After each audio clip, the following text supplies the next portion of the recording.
Hello, boys and girls of YouTube.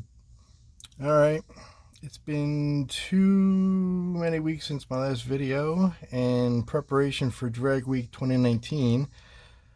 So last when we talked, I was trying to clean up a mess. It looks like I've got still a mess, but it is a little bit more organized and more efficient when it actually is all cleaned up. I don't have a whole bunch of wires. I don't have relays just hanging out with fuses makeshift into wire to make sure they work. But long story short, we're making a little bit of progress. I don't have a lot to do this year, but if you go about 2 videos back, you'll see the list I do have to do in preparation for 2019. Even though the wires are all hanging out like that, I do actually have some loom they're going to go into.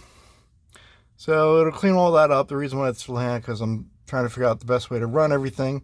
Long story short, if you hadn't seen prior videos, this is a 1971 Formula Firebird with a Chevy 427. It's actually a small block, so it's a board and stroke motor.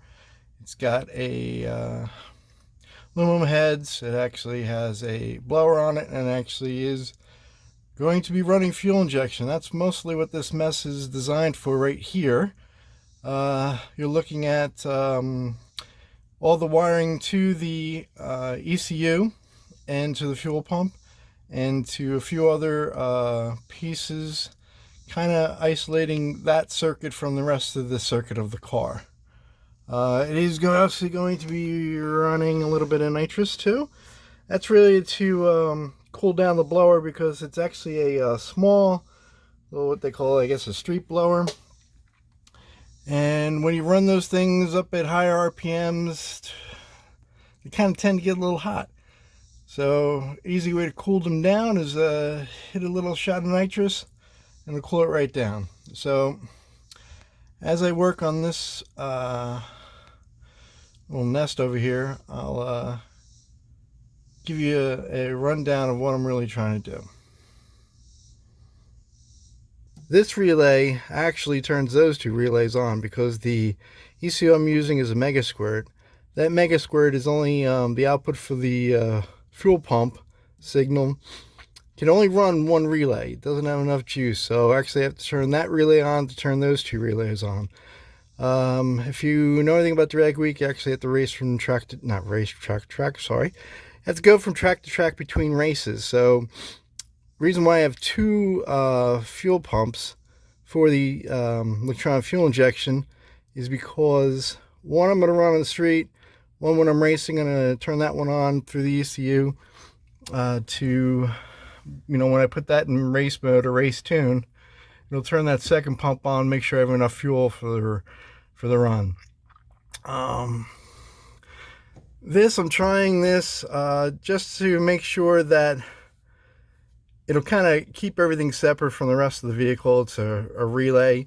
It's a constant duty, continuous duty relay, meaning that once you turn it on, it'll allow power to go through it constantly. It will get a little hot, but it's not like a Ford style starter relay where that's really meant for just that, a few moments when you're starting it. This one is more for like a golf cart or a motorhome that's meant to have electricity and keep something on or off continuously. So if backup plan, if this thing ever fails, I can just take this wire off of here and put it to the top up here, screw it down, and then it'll bypass this, so just go through the rest of the circuit if that thing does fail. So I'm going to try that. I do have a backup plan if I have a problem. Obviously, I got a circuit breaker here in case there's a bigger problem with the whole thing. I'll turn it all off. And then this goes to the fuse blocks, which then goes to the relays, which will then power the proper stuff. Also have a bottle warmer. If you saw in the first section of this video, there's a nitrous bottle. I'll have a bottle warmer for that. So all these wires that'll turn most of these on, obviously going to go to the front. And technically, most of the power going back here through the car is actually going to be a negative signal, even though it's going to wire. Since the battery's back here and all the positive stuff is back here, I'm really going to turn the relays on by the negative side. So This way I don't have to worry about really running wires from, power to the switches up front, then all the way back again. Just pick up a ground from up front by the switch and then run it back here. Saves a little bit of wire too. So that's where I'm at. I'm going to show you how we're running the wire. Alright, well, I'm going to run the wires. You can see some of them ran already from past things through, through the driver's side, up through the little kick plate, and you'll see some wire hanging out on the bottom. And then go to the switches. Yeah, I got to clean this car up. That's probably the last thing I'll worry about doing for drag week. Switches are probably going to go right there. You got to clean up all that. On the bottom of the console, if anything knows fiber, there's a little spot over there.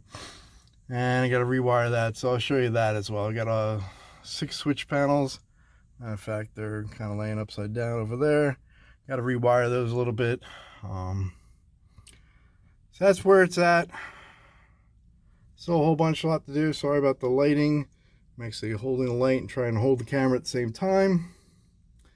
Alright. Yep, long way to go still for wiring. And by the time you see this, might have 40 days till drag week. Let's see what happens.